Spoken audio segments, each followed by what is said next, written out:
Saludo cordial tengan todos ustedes, hermanos y amigos. Competencia. Todos hemos escuchado este término, ya que vivimos en un mundo de competencia, vivimos en un mundo de una constante competencia.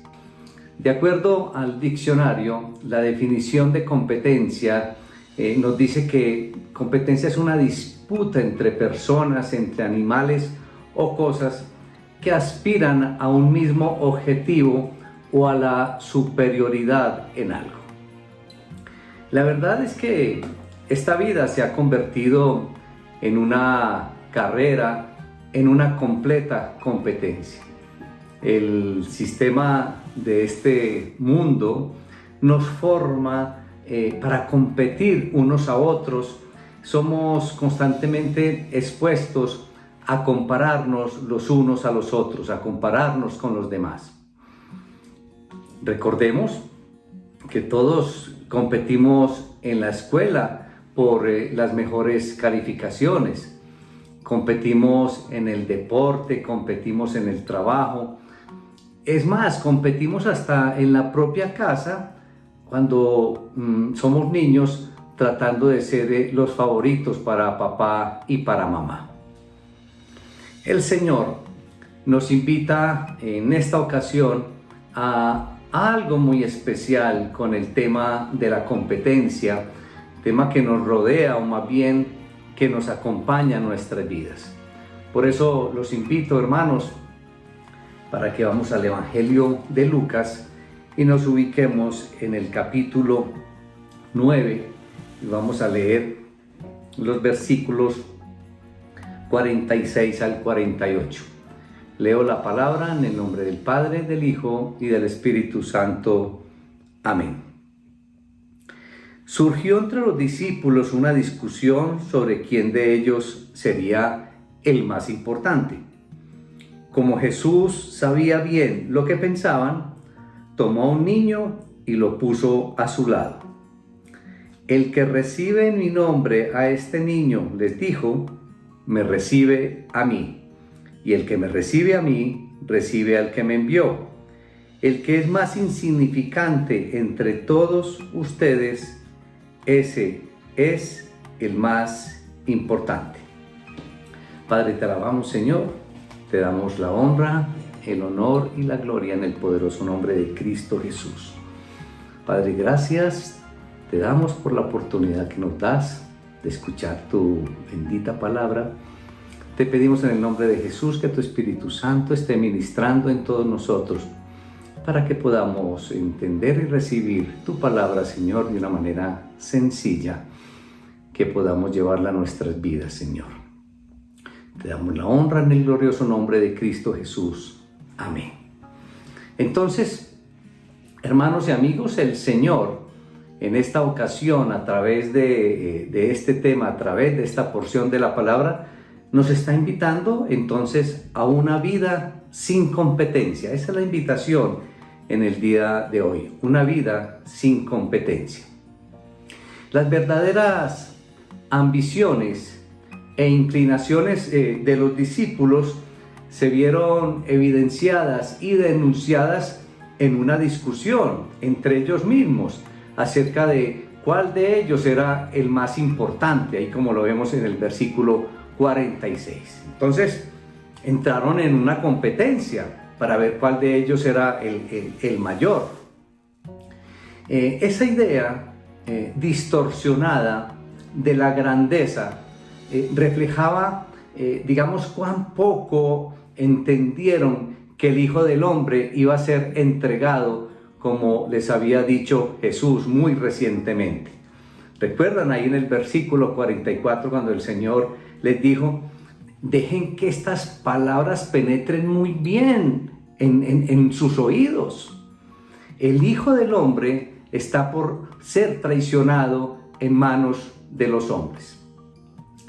A lo mejor ellos estaban pensando que esto era un autosacrificio de todos ellos, pero la realidad es que aquí lo que estaban mostrando era un egocentrismo alto, estaban dando una muestra de vanidad y de aspiraciones vanas todos ellos. Se puede deducir por la actitud asumida por estos discípulos que no habían entendido, pero nada, para nada, la razón de la muerte de Jesús. Quizás la interpretación o espera de un reino transitorio, óigase bien, quizás ellos esperando un reino transitorio a punto de ser implementado por el Mesías, a punto de ser implementado por nuestro Señor Jesucristo, sería lo que los animó a ellos a esa discusión. Este tema de la competencia ha sido, podríamos decir que de siempre. En la misma Biblia tenemos una cantidad de ejemplos de competitividad. En Génesis 25, por ejemplo, por el versículo 20, encontramos a nuestro amigo Isaac, hijo de Abraham, quien se casa con Rebeca. Recordemos que Rebeca era estéril e Isaac entonces oró al Señor en esa dirección de la esterilidad de Rebeca. Isaac oró al Señor en favor de su esposa. Dice la palabra que el Señor oyó la oración y ella quedó embarazada, y en esta ocasión quedó embarazada entonces de 2 bebés. Dice la palabra que los niños luchaban dentro del seno de Rebeca, competían aún ahí dentro del vientre de la madre, y por esta razón Rebeca llegó a manifestar: si esto va a seguir así, ¿para qué sigo viviendo? Entonces fue a consultar al Señor, y bueno, ahí ya ustedes se pueden empapar cuando vayan y lean. Entonces lo que vemos ahí es una competencia desde el mismo vientre de la madre. Si nos remitimos a Génesis 4, tenemos también la historia de Caín y de Abel. Caín trajo del fruto de la tierra una ofrenda al Señor, y Abel trajo de sus primogénitos, de sus ovejas, lo más gordo de ellas. Entonces dice la palabra que se agradó el Señor de Abel y de su ofrenda, pero no miró con agrado a Caín y a la ofrenda suya. Pero entonces Caín, dice la palabra, que se enfureció y que andaba muy desanimado. Pero creo que también la vida de todos nosotros sería una historia para contar, ya que estoy casi seguro que en la historia de cada uno de nosotros se ha presentado de una u otra manera la competencia. Recuerdo yo, cuando hablo de competencia, y creo que muchos de ustedes van a recordar, una publicidad que tuvimos en todos los medios de comunicación, donde informaban: los vecinos remodelaron. Entonces así nos invitaban a todos los demás entonces a remodelar, ya que el vecino remodeló, toca remodelar. Competencia. Yo sé que muchos de ustedes allá están recordando esta publicidad. Entonces, ahora se presenta la disputa o competencia entre ellos respecto de quién sería el mayor. Ahora, el trasfondo histórico era más o menos el siguiente: Jesús y los 12 discípulos habían llegado a Capernaum. En camino a la casa, entonces se desarrolló entre los discípulos una disputa, una discusión acerca del rango. Y ya en casa, entonces Jesús le pregunta a los discípulos de qué hablaban en el camino, de qué discutían en el camino. Pero ellos, dice la palabra, que callaban. Tenían vergüenza de haber estado discutiendo la pregunta: ¿quién entre nosotros sería el mayor? Pero Jesús, ahí en el verso 47, conociendo lo que ellos estaban pensando y conociendo sus corazones, entonces, o conociendo también de otra manera sus pensamientos, tomó a un niñito y lo puso a su lado. El interrogante es: ¿cómo supo Jesús que estos hombres, que los discípulos estaban discutiendo de este tema, y lo que ahora estaba pensando?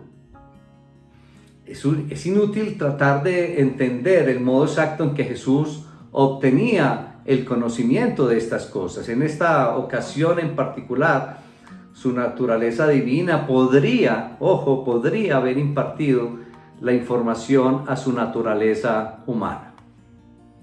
Fue quizás cuando estos hombres, digamos que se convencieron del hecho de que Jesús ya sabía de lo que ellos habían estado discutiendo, entonces finalmente decidieron confesarlo todo.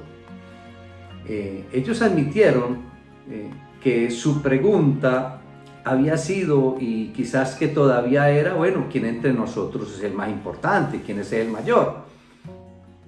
Ahora, si de pronto las palabras no fueron suficientes, si esas palabras no penetraron en sus oídos, tal vez una parábola actuada les haría bien. Entonces, con el fin de grabar en estos hombres la lección, esta enseñanza que tan desesperadamente necesitaban, Jesús ahora toma a un niño pequeño y le hace que se pare a su lado. Tal vez un ejemplo directo de un niño lo entenderían con más facilidad. Como decimos hoy en día, casi que se los explicó con plastilina, hermanos. En relación con esto, entonces debemos hacer una aclaración, que cuando Jesús habla de niños, está pensando en ellos caracterizados con rasgos tales como que los niños no tienen pretensiones, es decir, la falta de pretensiones en ellos, esa confianza humilde que hay en los niños, la dependencia, es decir, sin posición, la sencillez, la poca mundanalidad y que viven por fe, bueno, entre otras. Así considerados, los pequeñitos del Señor, los niños, no son necesariamente solo los jóvenes de edad y pequeños en estatura física, sino todos los que revelan las características espirituales que acabamos de mencionar. Al parecer este tema, digamos que es recurrente en los discípulos, el tema de la grandeza, el tema de los primeros puestos o lugares de privilegio. Por allá en Mateo, en el capítulo 20, versículo 20, nos encontramos inclusive con una madre de Jacobo y de Juan, los hijos de Zebedeo, y esta madre le pide a Jesús que le permita a sus dos hijos allá en el reino que uno se siente a la derecha y que el otro se siente a la izquierda. ¿Sí? Con toda seguridad, con plena seguridad que esa petición la habían hecho los hijos a la madre para que fuera donde Jesús. Y la respuesta de Jesús, ustedes se dan cuenta cuando vayan allá a Mateo 20:20, es: no sabe lo que pides. Incluso en la última cena también se dio un tema parecido, aquí en Lucas capítulo 22, versículo 24. Muy bien, entonces Jesús ahí en el versículo 48 les dice: cualquiera que en mi nombre reciba a este niño, a mí me recibe.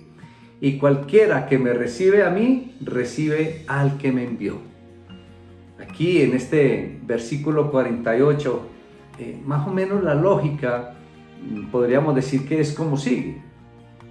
Jesús está diciendo a sus discípulos que olviden todo lo que tenga que ver como con sí mismos, que olviden todo lo que tenga que ver con su ego, con su rango, con su importancia, y en cambio se concentren, que concentren su atención en este niño que está parado junto a Jesús, junto al Maestro, que se concentren en lo que el niño representa. Y no solamente entonces debieran hacerse como este niño, sino que debieran recibirlo. Además, el acto suyo de recibirlos debiera ser en el nombre de Cristo.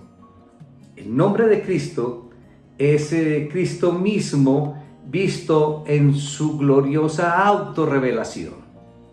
Por lo tanto, recibir verdaderamente a tal niño significa entonces tratarlo con todo el amor y con toda la consideración que Jesús ha dicho a todos los seguidores que otorguen. Y puesto que la relación entre Cristo y este niño o cualquier otro niño similar es muy estrecha, Cualquiera entonces que en el nombre de Cristo o por la causa de Cristo recibe al niño, está recibiendo a Cristo. Es lo que está queriendo decir nuestro Señor. Y finalmente, puesto que la relación entre Jesús y el que lo envió, es decir, al Padre, es infinitamente estrecha, se sigue entonces que cualquiera que recibe a Jesús, recibe al que lo envió, recibe al Padre. Por eso en muchas ocasiones cuando uno le pregunta a personas que si creen en Dios, entonces ellos inmediatamente dicen, claro que yo creo en Dios. Y uno le pregunta a continuación, bueno, ¿y en qué crees en Dios? Y no saben contestar, no saben continuar. Aquí tenemos una respuesta. La forma entonces de creer en Dios es creyendo y recibiendo al Hijo. Ahí está muy claro, es el Hijo el que nos lleva al Padre. Ahora bien, la actitud de mirar fuera de sí mismos para ver lo que se puede hacer por los pequeñitos de Cristo, entonces todo eso presupone humildad. Y tal humildad entonces revelada en humilde servicio a los pequeñitos del Señor, eso es grandeza. Eso es lo que nos está diciendo Jesús. Como el Maestro mismo, como Jesús mismo lo expresa. Porque el que es menor entre ustedes, Él es quien es verdaderamente grande, lo dice Jesús. En conclusión, hermanos, Jesús le entrega a sus discípulos una enseñanza tocante a la actitud con respecto a la grandeza. Él, digamos que se les había estado revelando como el Mesías, el cual implantaría su reino. Tal vez este hecho, hermanos y amigos, digamos que precipitó la discusión de los discípulos en cuanto a la grandeza que tendrían en el reino. Y Jesús insistió en el principio de que el mayor es el que es más pequeño entre ustedes, les decía Jesús. Esta misma actitud de servicio fue lo que se caracterizó en el Mesías, porque Él estuvo dispuesto a ir a la cruz por todo el pueblo. Él estuvo dispuesto a ir a la cruz por todos nosotros. Él estuvo dispuesto a ir a la cruz por ti. Hermanos y amigos, lo que podemos ver con una enseñanza como la que nos entrega el Señor en esta ocasión es que los principios de Dios son inversamente proporcionales a los principios del hombre. Podemos ver que los principios de Dios son muy diferentes a los principios del mundo. El mundo te invita a la competencia para saber quién es el más grande, quién es el primero, mientras que Dios te invita a un mundo sin competencia. ¡Qué diferencia!, ¿no? Por eso debemos tener bien presente que Dios creó un mundo con diversidad. Recordemos que hay diversidad de dones, pero el Espíritu es el mismo. Hay diversidad de ministerios, pero el Señor es el mismo. Hay diversidad de operaciones, pero Dios, que hace todas las cosas en todos, es el mismo. La grandeza, hermanos y amigos, entonces, no está en el poder, sino en el servicio. La importancia no está en la fama, sino en el amor. La trascendencia, entonces, histórica no está en la popularidad, sino en la humildad. La lección, entonces, de Jesús, con todo lo que nos entrega a través de esta porción, destruye todo tipo de ambición, hermanos. Recordemos, la lección de Jesús destruye todo tipo de ambición. Démosle gracias al Señor, hermanos y amigos. Padre, te alabamos, Señor, te damos honra, honor y gloria. Gracias, Señor, porque hoy nos aclaras porque hoy nos invita, Señor, a una vida sin competencia, a un mundo sin competencia. Permítenos, Señor, llevar a nuestros corazones que la fama, la importancia, la popularidad realmente están en el servicio, en el amor y en la humildad. Permite, Señor, que esa lección que nos das hoy, que dejemos esas ambiciones a un lado, podamos entenderlas con claridad. Y permítenos, Señor, vivir entonces esta invitación de hoy, una vida sin competencia. Te damos la honra, la gloria y el honor, con gratitud, en el glorioso nombre de Cristo Jesús. Amén. Que el Señor los bendiga, hermanos y amigos.